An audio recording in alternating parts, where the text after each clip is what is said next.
Chers amis, bonjour. Je vais évidemment aujourd'hui vous parler du baccalauréat et de Parcoursup.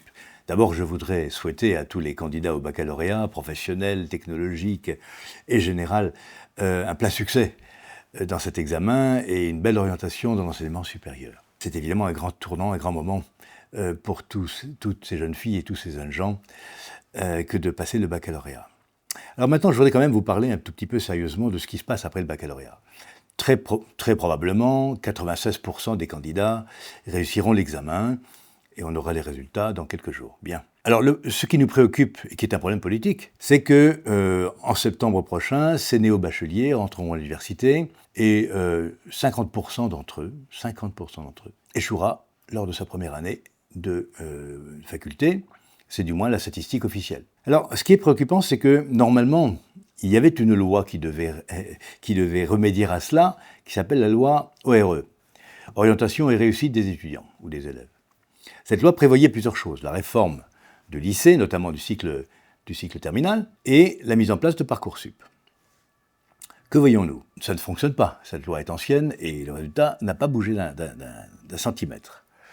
Le baccalauréat, en fait, n'intervient pas dans Parcoursup, sauf pour le contrôle continu et pour les épreuves anticipées de première. C'est-à-dire que les épreuves centrales qui sont en train d'être passées par les candidats, celles des spécialités, qui définissent leur profil académique, qui les conduit, en principe, vers une orientation vers des formations d'enseignement supérieur, eh bien, ces épreuves ne sont pas prises en compte dans Parcoursup, puisque Parcoursup, c'est bouclé, pratiquement. Et donc, c'est le contrôle continu qui pèse pour 40% dans la note du baccalauréat qui est prise en compte. Et le contrôle continu est par essence quelque chose d'inégalitaire, parce que d'un établissement à l'autre, on note différemment en fonction du contexte, en fonction de la pédagogie, du projet d'établissement, du public, bref, ça n'est pas comparable. Donc, si vous voulez, on a un baccalauréat qui est devenu, hélas, une sorte de formalité administrative au sens propre, c'est-à-dire qu'il faut avoir son bac pour rentrer à l'université, mais c'est vérifié après.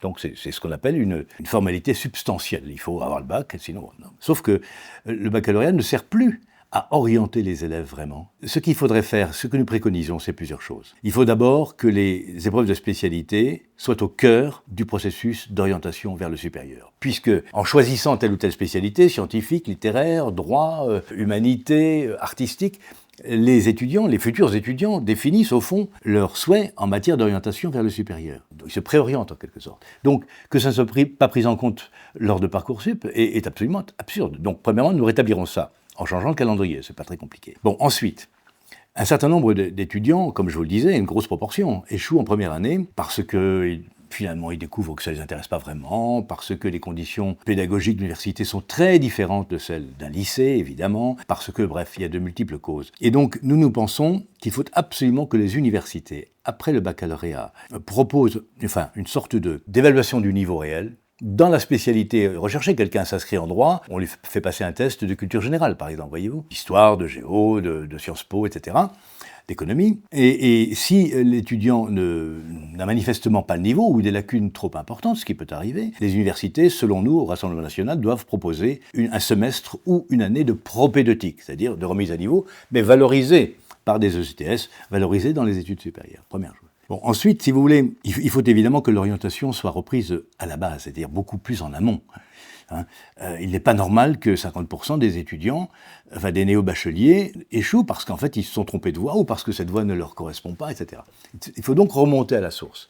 Bon, la source c'était bien le collège, mais on parlera du collège une prochaine fois, vous savez ce que nous en pensons.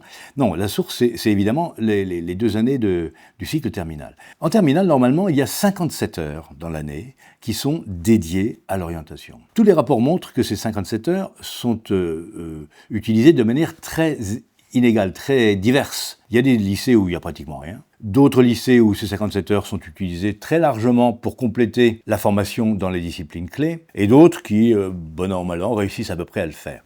Donc je pense que sincèrement, il faut rentrer ça dans les textes réglementaires, que les 57 heures d'orientation soient obligatoires pour chaque élève, et que les professeurs soient, évidemment, dans leurs obligations de service, amenés à opérer ces 57 heures. Donc ça, c'est pour la loi ORE, qui est en fait un échec patent. Parcoursup D'aucuns disent qu'il faut supprimer. Nous ne sommes pas pour la suppression de Parcoursup. Pourquoi ? Parce que Parcoursup, qui propose quand même 23 000 formations supérieures, ça n'est pas rien, à peu près 700 000 élèves, est un algorithme. En soi, Parcoursup, c'est juste des maths et des statistiques, c'est tout, qui permet de proposer une voie d'orientation. Et je pense que cet outil, aujourd'hui, au XXIe siècle, est absolument indispensable. On ne va pas revenir aux fiches carton, etc. Mais le problème, c'est le problème de l'offre de formation. Nous avons un déséquilibre structurel dans l'enseignement supérieur. Nous avons 950 000 étudiants dans les sciences humaines et sociales et à peu près 450 000 dans les sciences dures, notamment les sciences de l'ingénieur, mais pas seulement.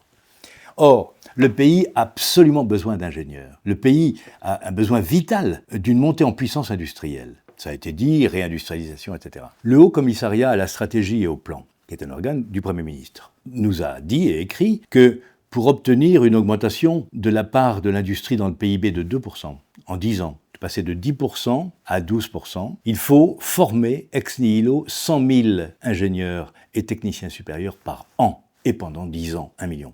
Vous voyez ? Sans compter le renouvellement des générations. Les gens partent à la retraite, il faut aussi combler les vides laissés à ce moment-là. Or, rien n'est fait dans ce domaine. Et donc, la loi ORE est un échec parce qu'en fait, elle n'a pas du tout eu de vision prévisionnelle, de vision stratégique. Il faut absolument modifier, redéfinir l'offre de formation d'enseignement supérieur dans notre pays au bénéfice des formations scientifiques, y compris d'ailleurs pour les jeunes filles qui y sont très minoritaires. On se demande bien pourquoi. Et donc ça, c'est dans le programme du Rassemblement national. Nous allons mettre l'accent, nous allons prioriser les formations techniques et scientifiques dont le pays a un besoin vital, donc réorienter aussi les universités, en lien avec elles bien entendu, puisqu'elles sont autonomes. Et de ce point de vue-là, du coup, nous ouvrirons des perspectives d'emploi à nos jeunes, et nous ouvrirons aussi des perspectives de réindustrialisation à notre pays.